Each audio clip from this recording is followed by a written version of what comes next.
অনেকেই মতামত পেশ করেছেন যে এখন মতামত দেওয়ার পরামর্শের সময় নেই, ঝাঁপিয়ে পড়ার সময়। আমরা তো ময়দানে আছি, ময়দানে অবতীর্ণ হওয়ার জন্য মতামত গ্রহণ করার জন্য ডাকছি না, বরং স্থায়িত্ব করার জন্য আপনাকে ডাকছি। এই আন্দোলন, এই সংগ্রাম আমরা এখানে থামাতে চাই না। কেন থামাতে চাই না? কারণটা আন্দোলনের সূচনা হয়েছিল একটা দাবি নিয়ে, ন্যায্য দাবি নিয়ে। কোঠা সংস্করণ করা চাই, ন্যায্য দাবি নিয়ে ছাত্র নেমেছিল, কিন্তু অবৈধ সরকার আগুনের মধ্যে ঘি ঢেলে দিয়েছে। আমি মনে করি এই হত্যা, এই আহত, এই নিহত, আজকে যত কিছু, এই সব কিছু দায় দায়িত্ব অবৈধ সরকারকে গ্রহণ করতে হবে। কিসের কারণে আন্দোলন হয়েছে, এই পর্যায়ে কেন এসছে, আগুন কেন জ্বলছে, হত্যা কেন হয়েছে? এটা আওয়ামী লীগের চরিত্র। আপনারা জানেন 71 সনে আওয়ামী লীগ স্বাধীনতার পক্ষে অনেক বেশি ভূমিকা রেখেছিল। আমি শব্দ চয়ন করেছি, বেশি ভূমিকা রেখেছে, তার মানে সে একমাত্র ভূমিকা রেখেছে ব্যাপারটা এরকম না। কিন্তু তারা মনে করে আওয়ামী লীগ এই দেশ স্বাধীন করেছে, অন্য কেউ ভূমিকাই রাখে নেই। আজকে দেখবেন সবচেয়ে দুঃখের বিষয় হলো স্বাধীনতা আন্দোলনে যে সমস্ত মানুষ জীবন দিয়েছে, আন্দোলন করেছে, সংগ্রাম করেছে, এই বর্তমান অবৈধ সরকার শেখ হাসিনার মুখে কোন নেতৃবৃন্দর নাম কখনই আপনি শুনবেন না, কখনোই না। আশ্চর্যের বিষয়, 25 মার্চ রাত্রে শেখ সাহেব অ্যারেস্ট হলেন, তাকে পাকিস্তান নিয়ে যাওয়া হলো। এরপর আন্দোলন কি করেছে, এই সংগ্রাম কি করেছে, রক্ত কে দিয়েছে, কিন্তু তাদের কোনো নাম তার উল্লেখই করতে পারে না। এরপর আসুন, দেশ স্বাধীন হলো, স্বাধীন হওয়ার পরে 75 পর্যন্ত তারা ক্ষমতায় ছিল। এই আওয়ামী লীগ কিন্তু 71 থেকে 75 পর্যন্ত কোন ইতিহাস কখনই রাখতে পারবে না। আপনি শোনাতে পারবেন না আমাকে 71 থেকে 75 পর্যন্ত আওয়ামী লীগের সেই স্বর্ণের যুগ কি ছিল, উন্নয়নের কি যুগ ছিল, দেশের অবস্থা কি ছিল, অর্থনৈতিক কাঠামো কি ছিল, জনগণের শান্তি কি ছিল, এ ব্যাপারে কোনোদিন আলোচনা করবেন কোন বক্তা নয়, কোন নেতা নয়। 71 থেকে 75 পর্যন্ত এদেশের মানুষকে তারা কচু খাওয়াইয়েছিল, এদেশের মানুষকে বস্ত্রহীন করেছিল। তখন কবিরা লিখতে বাধ্য হয়েছে, হাত দাও নয়তো আমরা মানচিত্র খাবো। এই বক্তব্য তখন এর জন্য 71 থেকে 75 পর্যন্ত তারা কখনোই তাদের আলোচনা করবে না। তারা সরকার পরিচালনা করছে মনে হয় এটা কেউ জানিয়ে না। তখন 71 থেকে 75 পর্যন্ত তারা উপহার কি দিয়েছে, বাক্সাল উপহার দিয়েছে, যেখানে কোনো দল থাকবে না, রাজনৈতিক কোনো দল থাকবে না, মিডিয়া থাকবে না, তার নির্দিষ্ট মিডিয়া ব্যতীত অন্য কোনো মিডিয়া থাকবে না, কেউ কথা বলতে পারবে না। এ হলো বাকশালীদের সেই কৌশল ছিল। এরপর আসুন, এদেশে 75 কিন্তু আসলে অন্য কেউ ঘটা নেই। তাজউদ্দিন সাহেব বলেছিলেন যে লিডার, আপনি বাকশাল করে বৈধভাবে সরকারকে যাওয়ার কোনো পথ আপনি বাকি রাখলেন না। তার বক্তব্য, তাজউদ্দিন সাহেবের বক্তব্য, আপনি বাকশাল করার পরে বৈধভাবে কোনো সরকার পরিবর্তন হওয়ার পর আপনি বাকি রাখেন নেই। তাদের 75 এটা তাদেরই উপহার, তাদেরই কর্মকৌশলে ঘটেছে, অন্য কেউ না। আজকে 24 সালে যা ঘটতেছে আমি মনে করি এটা জনগণের থেকে হয়নি, বরং ওই 75-এ যাদের কারণে জনগণ ক্ষিপ্ত হয়েছিল, আজকেও দেখা যায় তাদের বক্তব্যের কারণে জনগণ ক্ষিপ্ত হয়েছে, অন্য কেউ না, অন্য কোনো কারণে না। যারা খুন করেছে, আমরা খুনিদের বিরুদ্ধে তখন আন্দোলন করেছি, কথা বলেছি, খুনির বিচার হওয়া চাই। এদেশে খুনির বিচার হয়েছে, আমরা খুশি হয়েছি, কিন্তু আজকে 24 সালে যে খুন হয়েছে শেখ হাসিনার নেতৃত্বে আমরা সেই বিচারও চাই। 75 খুনিদের বিচার চাই, আবার 24 সালে যারা খুন করেছে আমরা তাদের বিচার চাই। বাংলাদেশের জনগণ এই দুনিয়া ফেরাউনের ইতিহাস শুনেছে, কিন্তু ফেরাউনকে দেখেনি। নমরুদ ইতিহাস শুনেছে, কিন্তু নমরুদকে দেখে নাই। কারণের কথা শুনেছে, কিন্তু কারণকে দেখে নাই। আবু জেহেলের হাজারো গল্প আমরা শুনেছি, কিন্তু আবু জেহেলকে দেখি নাই। কিন্তু এদের কুটি ছবি একজনকে দেখেছি 2024 সালে, সে শেখ হাসিনাকে দেখেছি। যেরকম কারণ নির্বিচারে 70,000 শিশুকে হত্যা করেছে, আজকে 24 সালে শেখ হাসিনা ছোট ছোট 6 বছরের বাচ্চাদের হত্যা করেছে। আপনারা দেখেছেন যে সেই জমানায় ধর্ষণ হইত, আজকে দেখতে কি আমরা কি দেখছি? ছাত্রলীগের নেতারা 100 ধর্ষণ করার পরে সেঞ্চুরি পালন করে, স্বামী স্ত্রী ঘোরার জন্য যায়, স্বামীকে বেঁধে রেখে স্ত্রীকে ধর্ষণ করা। কাজী সেই ইতিহাসগুলো আমরা সামনে দেখছি। আজকে কোঠার পক্ষে আমরা ছিলাম, এখনো আছি। তখন আন্দোলন ছিল ছাত্রদের আন্দোলন, কিন্তু এই আন্দোলন এখন আর ছাত্রদের মধ্যে সীমাবদ্ধ নয়। এই আন্দোলন জনগণের আন্দোলন। জনগণ খুন হয়েছে, জনগণ হত্যা হয়েছে, জনগণ আহত হয়েছে, জনগণ নিহত হয়েছে। আজকে জনগণ জেলে ধুকে ধুকে মরছে। আজকে আমাদের বাংলাদেশের অর্থনীতির অবস্থা, নিরাপত্তার অবস্থা। কাজে এই আন্দোলন শুধু ছাত্রদের মধ্যে সীমাবদ্ধ নয়, এই আন্দোলন এখন জনগণের আন্দোলন, এই আন্দোলন সবার আন্দোলন। এই আন্দোলন মাজলুমদের পক্ষে, জালেমের বিপক্ষের আন্দোলন। এই আন্দোলন মাজলুমদের আন্দোলন। মাজলুমরা ঐক্যবদ্ধ হয়ে জালেমদের বিরুদ্ধে লড়াই করার আন্দোলন এই আন্দোলন। আপনাদের অবশ্যই মনে রাখতে হবে এই পরামর্শ সভা কেন ডাকা হয়েছে, আপনাদের পরামর্শ নেওয়ার জন্য যে আপনাদের অবস্থা, আপনারা কি ঘুমিয়ে গেছেন না জাগ্রত? আপনাদের রক্তকে জমে গেছে না এখন আপনাদের রক্ত প্রবাহিত আছে? জানার জন্য আপনাদের ডাকা হয়েছে। নতুন ভাবে আমাদের জাগ্রত হতে হবে। আমাদের আবারও মাঠের ময়দানে নতুন ভাবে ঝাঁপিয়ে পড়তে হবে। আমরা আগে যেরকম মাঠে ময়দানে ছিলাম, এখন আমাদের ময়দানের অবস্থা আরো বাড়াতে, আরো শক্তিশালী করতে হবে। মাঠ ছাড়া যাবে না। আমরা দেখেন যে মিথ্যার অবস্থাটা কোথায় গিয়ে পৌঁছে। আবু সাইদকে কিভাবে হত্যা করছে গোটা দুনিয়া জানছে। বর্তমান খুনি শেখ হাসিনা, সেও বলেছে গুলি করা হয়েছে, কিন্তু এজাহার দেওয়া হয়েছে অন্য আরেকজনের নামে। তার বয়স মাত্র 16 বছর, তাকে অ্যারেস্ট করা হয়েছে। তিনি নিজে বক্তব্য দিয়েছেন যে সে দেখে বেউস অবস্থা তার হাতের মধ্যে যখন জাগ্রত হয়েছে, হুঁশ ফিরছে, হাতের মধ্যে হ্যান্ডকাপ লাগে। আপনি চিন্তা করতে পারছেন জুলুম কোথায় গিয়ে ফিরছে?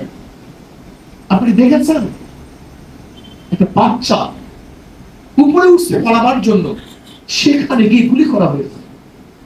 এই নির্মম হত্যা এই বাংলাদেশের মানুষকে দেখতে হবে। এর জন্য কি স্বাধীনতা করেছিলাম? এর জন্য আন্দোলন করেছিলাম? আমরা পাকিস্তানের বিরুদ্ধে কি স্লোগান দেই? তারা ধর্ষক।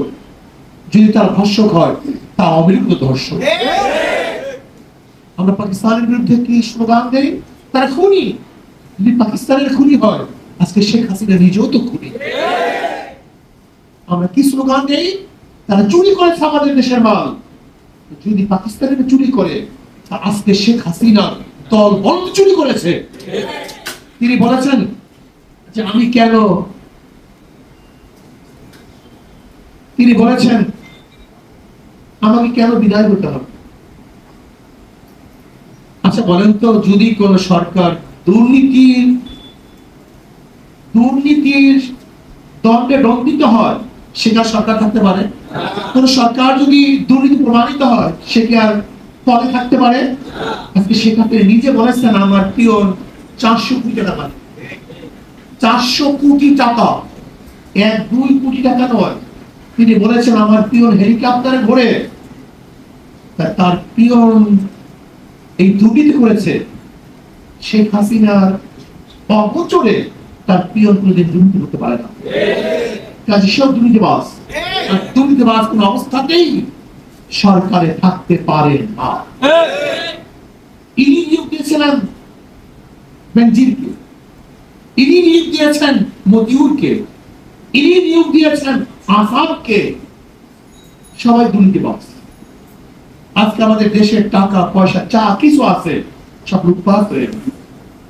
আজকে রেমিটেন্সের অবস্থা, বাংলাদেশের ব্যাংকের অবস্থা, আমাদের যেখানে যেখানে যা কিছু ছিল সবকিছু চুরি হয়ে যাচ্ছে। আজকে মন্ত্রী এমপিরা দেশ সারা শুরু করেছে। আজকে ওবায়দুল কাদেরের সামনে তাকে ভুয়া ভুয়া হিসাবে স্লোগান উঠছে। ভুয়া, এই ভুয়া সরকারকে তাড়াতে হবে, অবৈধ সরকারকে তাড়াতে হবে। এর বাইরে দ্বিতীয় কোনো পথ নেই, দ্বিতীয় কোনো রাস্তা নেই। দেখেন, আল্লাহ না করুক এই জালেম শাহী যদি মাঝখানে টিকে যায়, তাহলে অবস্থাটা কি হবে জানেন? আপনি বিশ্বাস করতে পারবেন না। কত মানুষ খুন হবে, কত মানুষ খুন হবে, কত মানুষকে দেশ ছাড়তে হবে, কত মায়ের বুক খালি হবে, কত মেয়েরা বিধবা হবে, কত বাচ্চা এতিম হবে, কত মানুষ পঙ্গু হবে, আপনি বিশ্বাস করতে পারবেন না। আজকে সরকার এই অবস্থাতেও যেইভাবে জুলুমের স্টিম লড়াই চালিয়ে যাচ্ছে, যদি কোনো অবস্থাতেই এই আন্দোলন থেমে যায়, তাহলে ঘরে ঘরে গিয়ে আসমানে গিয়ে পালিয়ে থাকেন, সপ্তবক জমিনে নিচেও ঢুকে যান, সেখানে খুঁজে খুঁজে বের করে তারপর আপনি হত্যা, তারপর আপনাদের জেলে ঢুকানো, দেশ ত্যাগ করতে বাধ্য করা। না, এই জনগণের কাছে থাকতে হবে।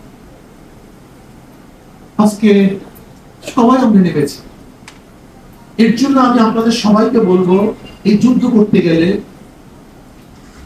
কেউ কার বিরুদ্ধে লিখবেন না, কে মাঠে নামছে কে মাঠে নামে নাই, কোন অবস্থাতেই কার বিরুদ্ধে কোন মন্তব্য করবেন না। সবার অবস্থা এক নয়, সবার যোগ্যতা এক নয়, সবার পারিপার্শ্বিকতা এক নয়। আমি বলবো, প্রথম আমাদের দায়িত্ব থাকবে, কেউ কার বিরুদ্ধে অমুকে নামে নেন, তমুকে নামে নেন, অমুক গোষ্ঠী নামে নেন, তমুক গোষ্ঠী নামে নেন না। আমাদের দেখার বিষয় আপনি নামছেন কি নামেন না, আপনি নামছেন কি নামেন না, এটা দেখার বিষয়। আপনি নামুন, আপনি নামতে থাকুন। যদি আপনি নামতে থাকেন, ইনশাআল্লাহ যারা বসা আছে তারা বসে থাকতে পারবে না, তারা ইনশাআল্লাহ নেমে যাবে রাস্তায়, ইনশাআল্লাহ। কি কথা ঠিক না? কাজে আমাদের নামতে হবে, রক্ত দিতে হবে, সংগ্রাম করতে হবে, আন্দোলন করতে হবে। কোন অবস্থাতে মার ছাড়া যাবে। আবু সাইদ যদি বুক পাততে পারে, সেই বুক তো আমাদের কাছে আছে। আবু সাইদ যদি রক্ত দিতে পারে, সেই রক্ত আমাদের কাছে আছে। কিন্তু আবু সাইদ আজকে জীবন দিয়ে গরিব হতে পারে, আমরা কেন জীবন দিয়ে গরিব হতে পারবো না? আজকে হাজারো মানুষ যদি জেলখানায় থাকতে পারে, মনে রাখতে হবে আমিও তাদের একটা পাওয়া, আমিও তাদের একটা পাওয়া। আমার ভাই জেলখানায় আছে, আমিও যাবো, অসুবিধা কোথায়? আমাদের হযরত মহাসচিব সাহেব বললেন, কালকে আমরা যে প্রফেসরের বাবাকে দেখার জন্য তাদের ঘরে গিয়েছিলাম, সমবেদনা পেশ করার জন্য, সে হাসি। এর কারণটা কি? এর কারণ কোথায়? সে নিশ্চয়ই আত্মতৃপ্তির ভুগছে যে আমার ছেলে অন্যায়ের বিরুদ্ধে আজকে রিমান্ডের মধ্যে নির্যাতন ভোগ করতেছে। ওর নির্যাতন হাজারো মানুষের নির্যাতনকে বাঁচাবে, ওর কষ্ট হাজারো মানুষের কষ্টকে দূর করবে। ও কিন্তু অত্যাচার হচ্ছে, হাজার মানুষ অত্যাচার থেকে বাঁচবে। এর জন্যই তার মুখের মধ্যে হাসি আছে। আপনি বিশ্বাস করবেন না, তাদের মুগ্ধকে দেখতে গেছিলাম, মুগ্ধ বাবার বাড়িতে তার পরিবারকে দেখার জন্য। যদিও তাদের মনের মধ্যে অনেক ব্যথা, তাদের মধ্যে একটা তৃপ্তি আছে, আমার সন্তান শহীদ হয়েছে, আমার সন্তান শহীদ হয়েছে। ইতিমধ্যে আমাদের 4 জন ছাত্র অলরেডি শহীদ হয়ে গেছে অলরেডি। আমাদের শহীদ বীর মাহমুদুর রহমান মুগ্ধ, শহীদ তাহমিদ হাসান, শহীদ মোহাম্মদ নাইমুর রহমান, শহীদ সিয়াম সর্দার জাহিদ, এরা অলরেডি আল্লাহর ডাকে সাড়া দিয়ে চলে গেছে। আমরা ইনশাআল্লাহ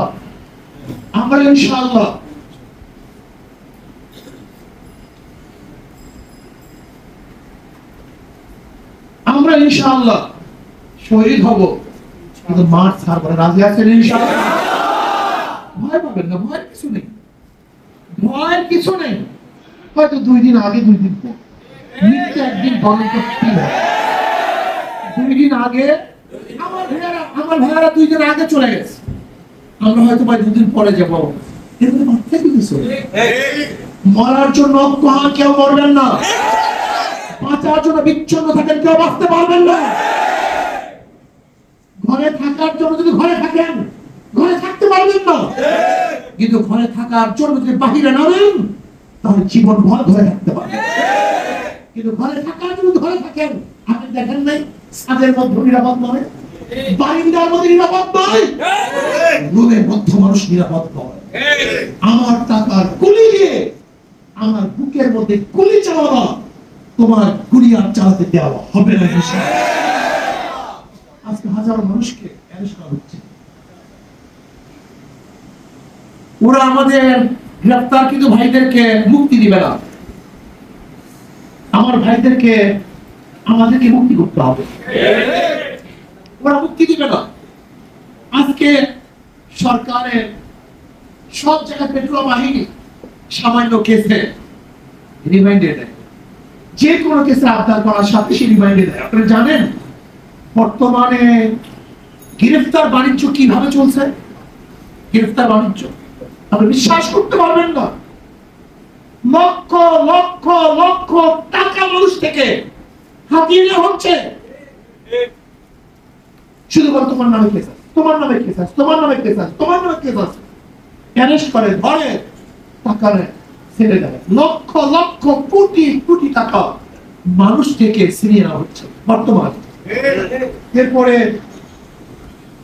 আজকে ইনশাআল্লাহ পরামর্শ করব, আমরা আন্তর্জাতিক তদন্ত চাই, এই গণহত্যার আন্তর্জাতিক তদন্ত চাই, এবং আন্তর্জাতিক ভাবে আমরা দাবি করতে চাই এই গণহত্যাকারী সরকারকে আমরা বাংলাদেশে আর দেখতে চাই না, কোন অবস্থায় দেখতে চাই না। এই গণহত্যাকারী সরকার, জালেম সরকার, খুনি সরকার বাংলাদেশের মস্তকে থাকতে পারবে না ইনশাআল্লাহ। সবাই একবার ইনশাআল্লাহ। এর জন্য দরকার আমাদের জাতীয় ঐক্য, কোনো বিকল্প নেই। আর জাতীয় ঐক্যের জন্য আমাদের সবচেয়ে বড় প্রয়োজন হলো কেউ কারোর বিরুদ্ধে কথা বলবো না, কেউ কারোর বিরুদ্ধে কোনো কথা বলবো না। কে নামে নাই, কে নামছে, ওরা চায় আমাদের মধ্যে লাগিয়ে দেয়, আমাদের মধ্যে যুদ্ধ শুরু করতে চাও না। আমরা ফেসবুকের মধ্যে, মিডিয়ার মধ্যে একে অপরের বিরুদ্ধে শুধু যুদ্ধ করবো, একে অপরের বিরুদ্ধে কথা বলবো, আর আমাদের মধ্যে ফাটল সৃষ্টি হবে না। নেগেটিভ কোনো কথা নয়, সব পজিটিভ কথা, সব পজিটিভ কথা। হয়তো বা মজবুরি অনেকের থাকতে পারে, এর জন্য তো নামে নেই। আজকে নামে নেই, কালকে নামবেন এর গ্যারান্টি আছে? কালকে নামে নেই, পরশু আপনার সাথী হবে না, এর কোনো গ্যারান্টি আছে? কাজ কোনো অবস্থায় কেউ কার কিন্তু কোনো বক্তব্য করলো না। সবাই আমাদের সহপাঠী, মনে রাখতে হবে সবার যুদ্ধ কৌশল এক নয়। কেউ মাঠে থাকবে, কেউ অর্থ জাগাবে, মুক্ত যেরকম পানি নিয়ে পানি করছে, এরকম পানি নিয়েও কাউকে থাকতে হবে, কাউকে হসপিটাল ঔষধি অপেক্ষা করতে হবে, কাউকে সেবা করার জন্য ব্যান্ডেজ নিয়ে দাঁড়িয়ে থাকতে হবে, আবার কাউকে আশ্রয় দেওয়ার জন্য গাড়ি নিয়ে অপেক্ষা করতে হবে। কাজে সবাই আমাদের যুদ্ধের অংশীদার, সবাই আমাদের পাওয়া। যারা দোয়া করবেন তারা আমাদের পাওয়া, যারা আমাদের শুভাকাঙ্ক্ষী তারা আমাদের পাওয়া। কাজে কেউ কারোর বিরুদ্ধে কোনো অবস্থায় কথা বলবো না, পজিটিভ কথা বলবো, গণঐক্য করে বলবো, জাতীয় ভাবে সরকার জালেমের বিরুদ্ধে আন্দোলন ঝাঁপিয়ে পড়বো ইনশাআল্লাহ। অবশ্যই অচিরেই কর্মসূচি আসতেছে, সর্বোচ্চ শক্তি দিয়ে সেই কর্মসূচি পালন করার জন্য ইনশাআল্লাহ আমরা প্রতিষ্ঠা করব আপনাদের মতামত আমাদের পেশ করবেন শ্রদ্ধা করে আপনাদের মতামতকে আমরা গ্রহণ করব আল্লাহ আমাকে এবং আমাদের সবাইকে এই জালেমের বিরুদ্ধে মুসলিমদের ঐক্য হয়ে এই জালেমের বিরুদ্ধে আন্দোলন করা সংগ্রাম করার আমাদের সবাইকে দান করেন আসুন আল্লাহ শুধুমাত্র মাঠে থাকি ময়দানে থাকি ইনশাআল্লাহ বিজয় আসবেই আসবে ইনশাআল্লাহ জানেন জানেন এদেশের মাসলাক থেকে বিদায় হবেই হবে ইনশাআল্লাহ আমরা সেই দিনের অপেক্ষা আছি যেই দিন সমস্ত জনগণ তাদের টাকার গণভবন দখল করবে সেই দিনের অপেক্ষায় আমরা আছি আমাকে আমাদের সবাইকে সেটা সচক্ষে দেখা তৌফিক দান